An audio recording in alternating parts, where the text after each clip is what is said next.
देखिए, A block of ice of mass 20 gram at 0 degree centigrade is placed on a conducting movable piston. ध्यान रखिए बेटा, piston movable भी है, conducting भी है।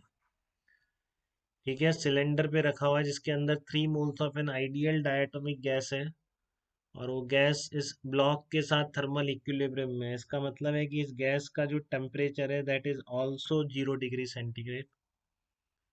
ठीक है, तो walls of the cylinder are adiabatic given है आपको, and heat loss to the surrounding is negligible, और heat loss to the surrounding is negligible. तो लिख दिया इसने, बोलो जो मैं कह रहा था कि मतलब सारा की सारा हीट किसके पास जाएगा, आइस के पास जाएगा। ठीक है ना, heat loss to the surrounding is negligible, क्योंकि इसने लिख दिया आपको, और बाकी सारा एडिबेटिक है। बहुत सिंपल सी बात है, मैंने हीट करा, गैस इज हीटेड स्लोली, एक वर्ड लगाया है इसने, gas is heated slowly by A heater. और लेटेंट हीट दे रखी है आपको आइस की, स्पेसिफिक हीट ऑफ वाटर भी दे रखी है, आर भी दे रखा है आपको, जो 8.314 आप लिखते हैं, शायद इससे निकल के आता होगा, हाँ इससे ही आता है, 25/3 यूज़ कर लेंगे हम, कोई दिक्कत नहीं। और जे वो है जो आप कैलोरी को उसमें कन्वर्ट करने में काम में आता है, 1 कैलोरी इक्वल्स टू 4.18 जूल, ये सब दे रखा है आपको। ठीक है, तो आपको बताना है find out work done by the gas till ice melts. तो work done by the gas कितना होगा जब तक कि आइस मेल्ट नहीं करती है। Work done by the gas till ice melts,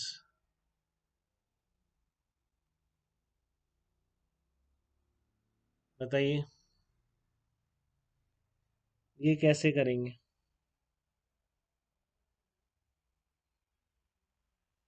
work done by the gas till ice melt, तो इसको ध्यान से सुनिए आप क्या कह रहा है ठीक है ना। यहाँ पर एक बार रीड्रॉ कर देता हूँ फिगर को।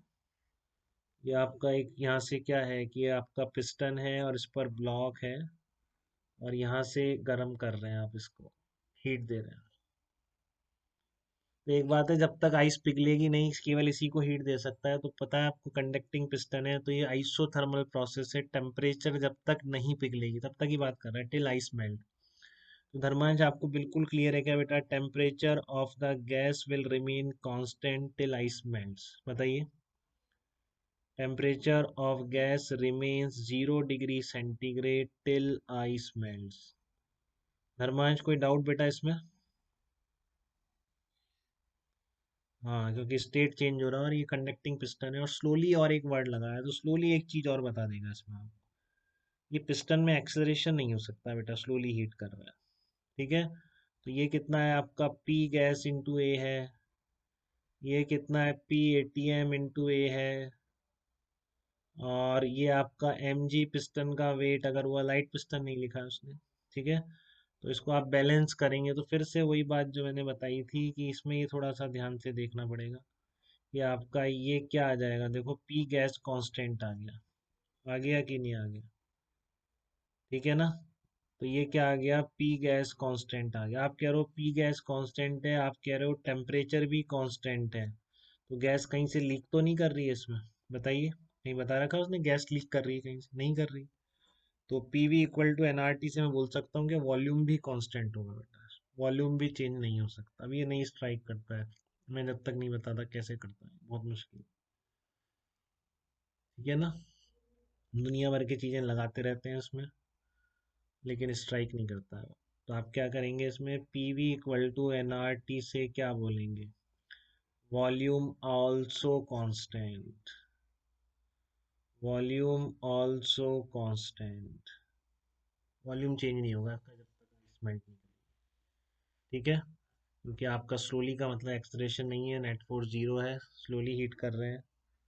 और दूसरी बात, आपका टेम्परेचर चेंज हो नहीं सकता क्योंकि फेस चेंज है, ये भी गारंटी है। तो हम क्या बोलेंगे, P V equal to N R T से क्या मतलब हुआ कि इसका वॉल्यूम कांस्टेंट है, वॉल्यूम चेंज नहीं हो रहा। वॉल्यूम चेंज नहीं हो रहा तो वर्क डन बाई गैस कितना होगा थर्माश, बताइए फर्स्ट का answer. Work done by the gas till ice melts में क्या लिखेंगे आप।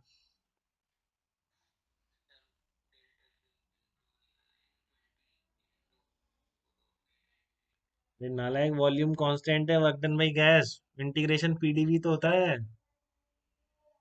भूल गया? क्या होगा?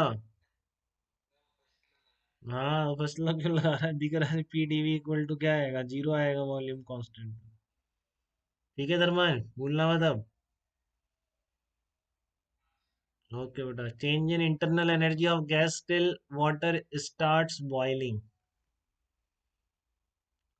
अब अलग चीज आ गई अभी। अब तो 0 से 100 डिग्री सेंटीग्रेड पूरी मेल्ट कर गई, फिर बॉईल होना शुरू होगा। तो स्टार्ट्स बॉइलिंग मतलब 0 से 100 तो निकल जाएगा। चलो, तो ये आप सब कंडक्टिंग वॉल से तो हम हमेशा इसका टेम्परेचर सेम मान रहे हैं। तो गैस का टेम्परेचर भी कितना बढ़ गया? 100 बढ़ गया। तो बहुत ही सिंपल क्वेश्चन हो गया। क्या देंगे आप धर्मा? सेकंड का जवाब बेटा, change in internal energy of gas till water start boiling. बताइए डेल्टा यू क्या लिखेंगे? बताओ। अरे, यही लिखते हैं आइडियल गैस का delta U, NCV delta T. Diatomic दे रखा है ना आपको, और 3 मोल्स भी दे रखे हैं। ठीक है, तो डायटोमिक का सीवी पता होना। रे अब तो इतना कर दिया तुम्हें, कितनी कितनी बार सेम चीजें यूज कर, रट गया होगा तुम्हें थर्मोडायनेमिक्स में। तीनों और कराऊंगा, ठीक है ना? और इसको 2-3 बार निकाल देंगे अपने हैंड से, तो गलत होने का सवाल ही पैदा नहीं होता। तो 3 × 5r/2 डेल्टा टी कितना आ गया टेम्परेचर आपका? 0 डिग्री सेंटीग्रेड पर 100 पे बॉईल होता है, तो बस 100 वहीं से पूछा है ना इसने, क्या पूछा है? Change in the internal energy. तो जब वहां तक तो इंटरनल में चेंज था ही नहीं, जीरो, जब तक ये मेल्ट नहीं कर जाते। तो बस जब मेल्ट कर गई और 100 तक राइज हो गया टेम्परेचर, तब आएगा बेटा। पार्थवी बताइए, कोई डाउट तो नहीं बेटा आपको इसमें, यहाँ तक? एनसीवी डेल्टा टी में आगे पार्थवी में चलेगी क्या? एनसीवी डेल्टा टी, आर की जगह वो रख देंगे 25/3। तो ये आएगा कितना? आ रहा है निकालना, 6250 आना चाहिए कह रहा है जैसा। हाँ, कट जाएगा ना, 25/3 कट गया। 2500 डिवाइडेड बाई 2, ये आएगा। नहीं, आर कितना है? 125 हो गया। ठीक है, तो 6250 जूल आ जाएगा।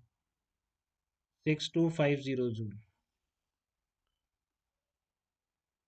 6250 जूल आ जाएगा। सुन रहे हैं ना सब लोग? ओके बेटा, तो आपका 6250 जूल आ जाएगा। ठीक है, थर्ड पार्ट में क्या पूछ रहा है? Work done by the gas till water starts boiling. अब क्या करें इसको? डेल्टा यू जब उसमें ही तो आया यार। नहीं, स्लोली प्रोसेस है तो आइसोबारिक तो मानेंगे इसको। स्लोली प्रोसेस है,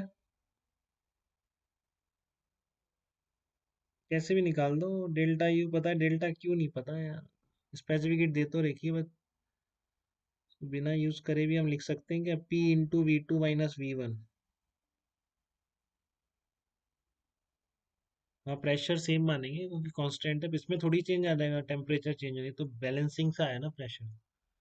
ठीक है, तो यहाँ पर भी आप लिख दें बस, गैस टिल वाटर स्टार्ट 0 से 100 डिग्री सेंटीग्रेड का वर्क है। पहले तो वर्क है नहीं, तो आप क्या होगा? P × V2 - P × V1। और इसको ऐसे लिख दो, Nr T2 - Nr T1। Isobaric में भी ऐसे बहुत इजीली निकल जाता है। तो कितना आ गया आपका ये? Nr × T2 - T1 आ गया कि Nr × T2 - T1। ठीक है, तो अब लगा दो इसमें नंबर ऑफ मोल्स। अच्छा, आर को 25/3 लिख के भी यूज करा जा सकता है कभी, बहुत शॉर्ट में आंसर निकालना हो। 3 से 3, इसलिए इसने दे ही दिया। 100 - 0, 2500 आ रहा है कि 2500 ही आ रहा है? 2500 जूल आ जाएगा।